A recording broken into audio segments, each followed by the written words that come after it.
नमस्कार दोस्तों, मैं सोनू जोरी समीक्षा इंस्टीट्यूट में आपका स्वागत करता हूँ। आज एमपीएससी के बाद जो कैंडिडेट है अभी पॉलिटिकल साइंस का इंटरव्यू देखने के लिए उनसे हम चर्चा करते हैं इंटरव्यू का माहौल कैसा रहा। सबसे पहले सर का नाम जानेंगे। तो आपका नाम? मेरा नाम रवि सोलंकी है। कहाँ से सर आप? मैं धार जिले से हूँ। धार से है सर। हाँ। किस बोर्ड में था सर आपका? मेरा शर्मा सर के बोर्ड में। शर्मा सर के बोर्ड में। हाँ। सर एवरेज कितना टाइम तक चला? एवरेज मेरे को लगता है 12 से 15 मिनट तक चला। सर कैसा रहा आपका? मेरे को लगा कि मेरे को ठीक है, मैं कॉन्फिडेंस सवालों को उत्तर दे रहा था। अब नहीं बन रहे थे उसके लिए शुरू भी बोल रहा था। माहौल कैसा था सर? माहौल बहुत चिल है, मतलब पैनिक नहीं होना है क्योंकि शर्मा सर पैनिक करेंगे क्योंकि शर्मा सर सब्जेक्ट से पूछेंगे। ये जो भी जिनका बीएससी है वो बंदे सबकी सब बीएससी का थोड़ा थोड़ा पढ़ लो। जैसा कि कोई का सीएस है, सीएस में पढ़ लो एल्गोरिथम क्या होता है, फ्लो चार्ट क्या होता है, ये नॉर्मल चीजें पढ़ लो। और जिसका अदर भी हो साइंस में सब्जेक्ट चेंज करके तुम इधर आर्ट में आए हो तो आपको पढ़ना है, उसका जनरल नॉलेज होना चाहिए। और डेप्थ से क्वेश्चन किस तरीके से? डेप्थ से मेरा कोई क्वेश्चन नहीं था। बाकी एक क्वेश्चन था कि सिकल सेल एनीमिया वाला था कि उस टाइम पे मैं उमरिया पोस्टेड था, तो पीएम मोदी जी का दौरा हुआ था, वहाँ पे उस सिकल एनीमिया के लिए एक कार्यक्रम कराता था।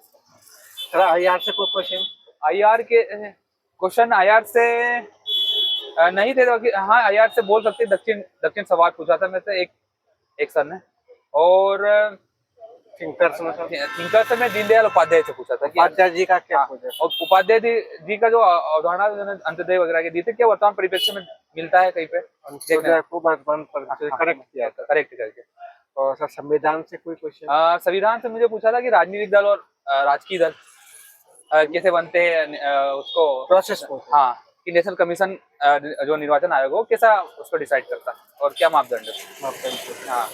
और मध्य प्रदेश की राजनीति से परिप्रेक्ष्य में? मध्य प्रदेश के राजनीतिक परिप्रेक्ष्य में कोई नहीं पूछा था। और ज्यादा क्वेश्चन आईआर से हो रहे हैं और भारतीय राजनीति से बस यही क्वेश्चन बने थे। और मार्क्सवाद से कुछ क्वेश्चन बने थे कि मार्क्सवाद की अवधारणा किसने दी है और क्यों था। फिर एक बांग्लादेश का उदय का आईआर से पूछा था कि 1971 में उसका प्रमुख कारण क्या उदय का। फिर मार्क्स वो वन लाइनर वन फैक्ट चल रहा है कि वन लाइनर ऐसा वन लाइन। हाँ क्वेश्चन हाँ, कि मतलब एक दो लाइन में तुम उत्तर दो, ज्यादा घुमाइए मत हमको बस। एनईपी से कोई क्वेश्चन बना? एनईपी से कोई क्वेश्चन? एनईपी से कोई नहीं। भारतीय ज्ञान परंपरा से क्वेश्चन कोई बना था कि भारतीय ज्ञान परंपरा से क्या तात्पर्य है? भारतीय ज्ञान परंपरा से क्वेश्चन बना है आज। हाँ। और सर आपसे बोर्ड टीचिंग कराई थी? बोर्ड टीचिंग मेरे से नहीं करवाई थी सर। ऐसे पाठ्यक्रम में 10 यूनिट दी गई है हमारे। हाँ। तो उसमें पर्टिकुलरली ऐसा कौन सा यूनिट लगा आपको जहाँ से क्वेश्चन अधिकतर पूछे गए हो? डाइवर्सिटी बहुत है, बोल नहीं सकते कौन से क्या पूछेंगे। ऐसा क्या कंफर्म नहीं कर पाएंगे। बाकी आईआर तो तुमको करना पड़ेगा क्योंकि करंट में चलने वाला टॉपिक। कोई संगठन और अगर तुम शर्मा सर के बोर्ड में जा रहे हो तो तुम आईएमपी लिख लोगे, तुमको अपना जो है बैचलर करा जहाँ से तुमने, उसके बारे में तुम बेसिक नॉलेज करके चले जाओ क्योंकि उससे पूछेंगे आपसे क्वेश्चन। संगठन से कोई क्वेश्चन? अंतरराष्ट्रीय संगठन से नहीं बोल रहे। अंतरराष्ट्रीय कोई क्वेश्चन नहीं? ये दक्षिण संवाद हुआ था। और बाकी वो एक क्वेश्चन अपना जो राष्ट्रीय दल और राजनीतिक दल दीनदयाल उपाध्याय वाला मार्क्सवाद वाला था। बाकी अंतरराष्ट्रीय संगठन से फिलहाल तो नहीं है। आपकी हॉबी से कोई क्वेश्चन बना? कुछ हॉबी से कुछ नहीं हुआ। रोल नंबर मेरा पूछा था जाते से ही, अच्छा तुम अब पटवारी हो, कब से बने? मैंने 2024 से पोस्टेड हूँ। तब ये नॉर्मल बात कन्वर्सेशन जो करते हो चला। बाकी डेट से कोई अदर क्वेश्चन नहीं बना। और कोई क्वेश्चन जो आपको याद आ रहा हो?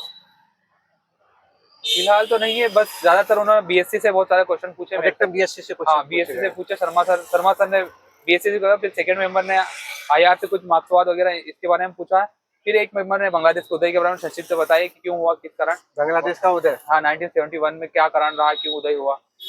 और फिर बस यही ना।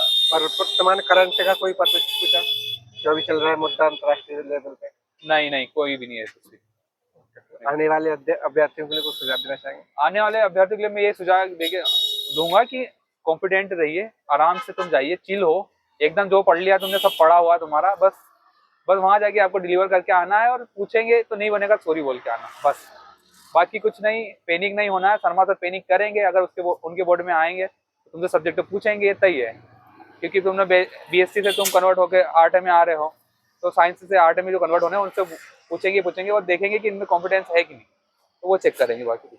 थैंक यू सर हमारे साथ जुड़ने के लिए। आपको बहुत बहुत शुभकामनाएं। उम्मीद करते हैं सर आपका फाइनलिस्ट में नाम जरूर है। Thank you. ओके, धन्यवाद।